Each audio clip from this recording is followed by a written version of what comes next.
amigos. Hello. ¿Cómo está? Oh my gosh.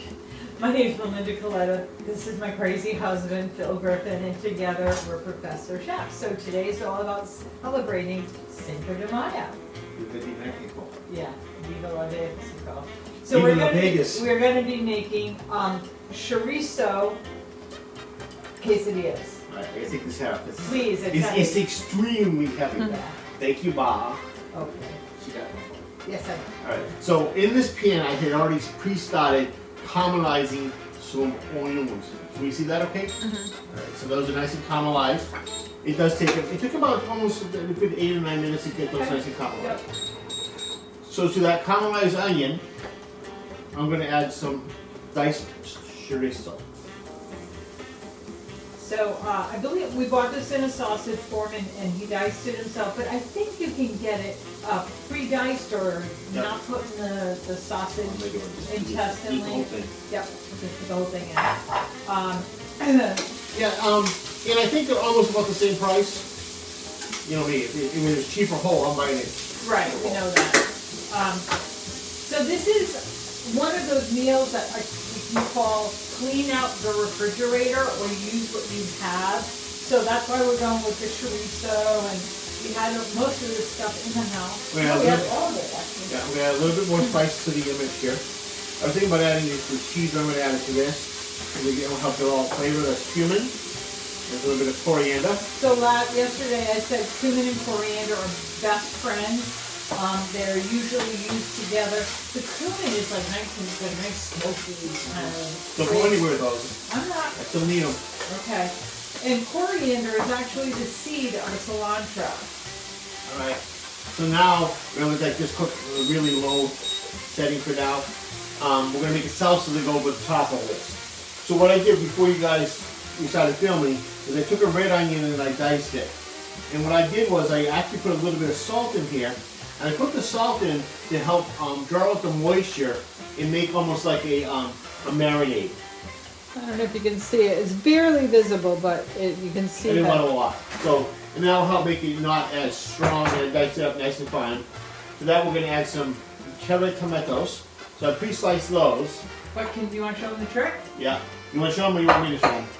You can show them. Alright, so you take the tomatoes, put them on your board. You know how they always run around and like... Then you take the lid. I take a deli lid and your serrated knife and slice them. So it's quick and easy. You gotta wait for me, but... Yeah, but you get the idea. Anyway, it takes less time to do that than doing them individually. With tomatoes, never put them in the refrigerator. And if you have the big ones, you can't do it with these.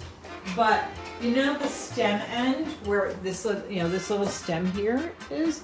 If you store your tomatoes upside down, the big ones, they will last so much longer than if you don't do that. Because this, when you're turning it upside down, it prevents the ethylene gas from coming out and ripening the tomato, because that's what happens. Alright, to that we're going to add again a little bit of cumin. A little bit of coriander.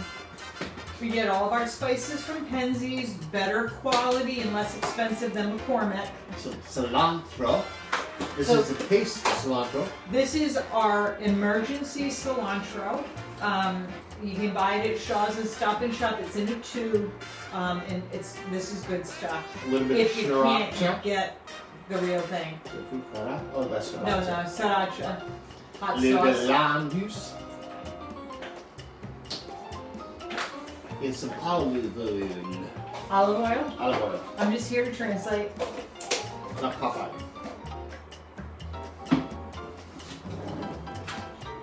And that's a quick salsa. I mean, you might want to, I don't know, I think I would have gone for a little bit more cutting on the tomato than you did. I might want to cut in 4 as opposed to 2. I was being lazy. Okay. And cheap? Or he's lazy? Just lazy. Okay. I'll give it a little taste.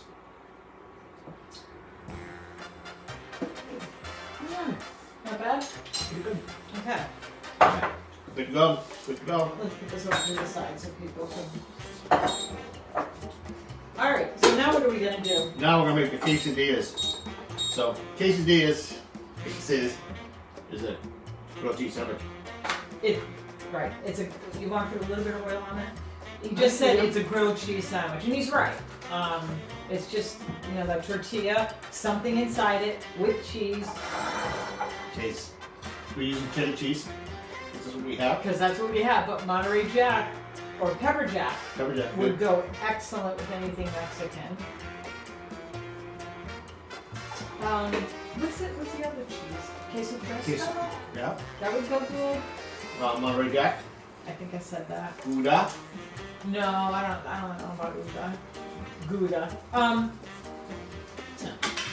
Whatever you want. And yeah, I mean it's your meal. You do what you want with it, I guess, right? So yeah. There are no rules when it comes to I like it. to caramelize onions. It's gonna add nice flavor. Yeah, you do that too when you make your omelets. Mm-hmm. He pre-cooks all the vegetables because he's right. There's nothing worse than making an omelet or having an omelet and you eat a raw pepper or. So that's what it looks like so far. Now we're gonna put a lid on the top. This is a cast iron pan, so it should cook up really nice in this one. Yeah, this is a light cast iron pan. So this is going to be a disaster. Not bad. That's okay. So let extra heat on there. That's okay. Not bad. Not as bad as I thought it was going to be. Put that behind us. Thank you. Let's move this. So this light cast iron pan it's cast iron, but it's got an aluminum handle, and it's thin, so it's very light and easy to use. Normally what I would do is I would fold these in half. Yeah. That way I don't have to flip them as much. And I don't have problems with folding. Well, I think it's kind of fun to have them at home. And then cut them into triangles. Whatever you want to do, my love. Yeah. I'm off whatever you want to do. Yeah. So you good there? Oh, that was nice. The cheese is nice and melted, so hold on.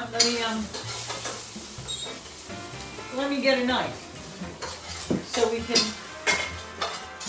show the people why you behave. You're gonna cut it? Now that's a knife. I'll let you have it on this. All right. So we bought the light cast iron pan at Restaurant Depot. Yep. Right, is that correct? And this is a cheese or pizza knife, and we got this at Restaurant Depot as well.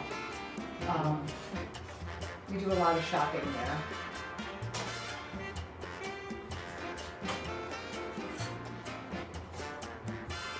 There you go.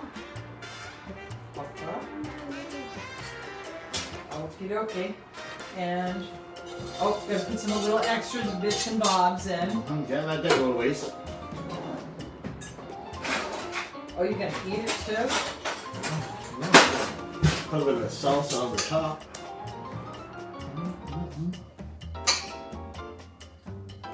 How about a little sprinkle of cheese? Well, if you really wanted to get fancy, put it underneath the broiler. Yeah. That looks great though. That looks really good. Actually, looks like I might know what I'm doing. Yeah, maybe. But there's no stopping at the ingredients in here. I mean, some black beans or pinto beans smashed up would go good in that. Yeah. Yogurt, sour cream, guacamole, you name it. It's up to you. Yeah. We're using what we had around. But the yogurt. Let's talk about that. If you were using the yogurt, I would add a little bit of lime juice to that. A little bit of honey. Oh, if I put heat in it and honey. Yeah. That would be good. That would be very good. Hot pepper honey. Yep. So anyway, I think that's it. Yep. Tomorrow we're gonna get a visit from the muffin man. Oh yeah, we're gonna be making Jordan Marsh blueberry any kind of muffin. So we're gonna teach you some tricks with that one. I got a secret muffin that you don't know about. Oh boy. Anyway, we'll see you tomorrow live at 5. Hey, if you're watching this on YouTube, don't forget to hit the subscribe button. Bye. Adios, amigos.